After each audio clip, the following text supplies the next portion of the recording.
ہمارے سماج میں ہر چیز کی قدر ہے اور قدر مہنگائی بڑھتی جا رہی ہے، لیکن جس چیز کے اندر گراوٹ ہے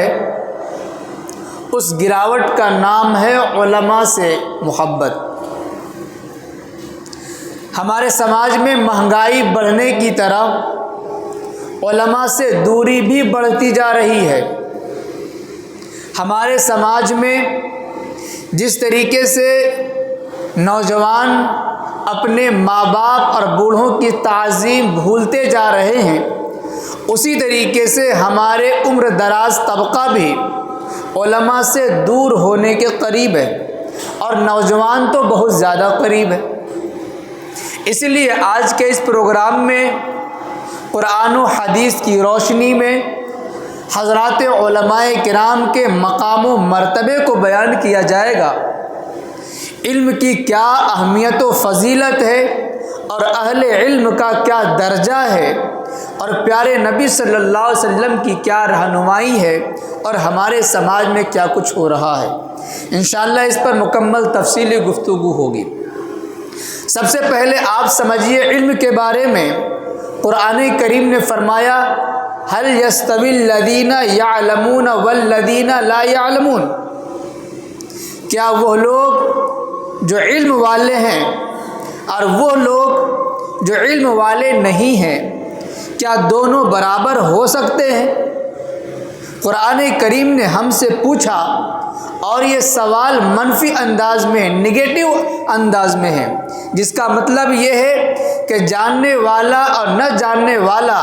دونوں برابر نہیں ہو سکتے ہیں، عالم اور غیر عالم برابر نہیں ہو سکتے ہیں۔ اسی طریقے سے ایک جگہ پر ارشاد فرمایا هل يستوي الاعمى والبصیر، کیا وہ شخص جس کے پاس دو آنکھیں ہیں، دونوں آنکھوں کے اندر بینائی ہے، روشنی ہے، وہ چیزوں کو دیکھ سکتا ہے، اور وہ شخص جس کی آنکھیں اندھی ہیں، جن کو ہم اندھا کہتے ہیں، کیا دیکھنے والے اور نہ دیکھنے والے، کیا بینا اور نابینا دونوں برابر ہو سکتے ہیں؟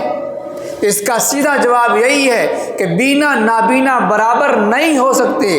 دیکھنے والے نہ دیکھنے والے برابر نہیں ہو سکتے ہیں، علم والے اور بے علم والے دونوں برابر نہیں ہو سکتے ہیں۔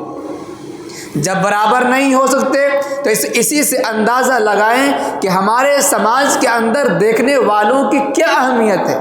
اور نہ دیکھنے والوں کی کیا اہمیت ہے۔ سماجی اعتبار سے بھی اور شرعی اعتبار سے بھی آپ کو معلوم ہو جائے گا کہ جس کے پاس آنکھیں ہیں اور آنکھوں میں بینائی ہے اس کا رتبہ بڑا ہوا ہے، اور جس کی آنکھیں نہیں ہیں یا آنکھوں میں بینائی نہیں ہے، جسے ہم کانا یا اندھا کہتے ہیں، اس کا مرتبہ دیکھنے والوں کے مقابلے میں کم ہے۔ یہاں تک کہ اگر آپ شرعی اعتبار سے دیکھیں، امامت کی باری آ جائے تو شریعت کہتی ہے وہ شخص جس کی آنکھوں میں بینائی ہے، جو گندی اور اچھی چیزوں کو دیکھنے پر قادر ہے، وہ ناپاکی سے زیادہ بچ سکتا ہے، اس لیے اس کی امامت اولا ہے، اور نابینا کی امامت جو عام طور سے پرہیز نہیں کر سکتا ہے اس کی امامت مکروہ ہے۔ تو بہرحال سماجک اعتبار سے اور شرعی اعتبار سے بینا اور نابینا میں فرق ہے۔ اسی طریقے سے عالم اور غیر عالم میں فرق ہے۔ وہ علم چاہے دینی اعتبار سے ہو چاہے دنیاوی اعتبار سے ہو۔ ظاہر سی بات ہے ہمارے سماج میں کوئی ماسٹر صاحب ہیں،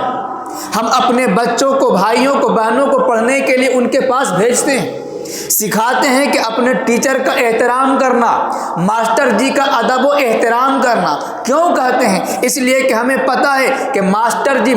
جی ہیں، ان کے پاس علم ہے، ان کا ادب و احترام ضروری ہے، ان کی تعظیم و تکریم ضروری ہے۔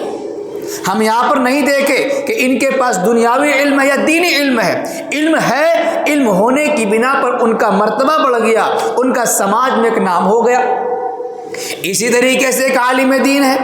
اللہ پاک نے ان کو علم دین عطا فرمایا ہے، تو علم دین تمام علوم میں سب سے بڑھ کر کے ہے،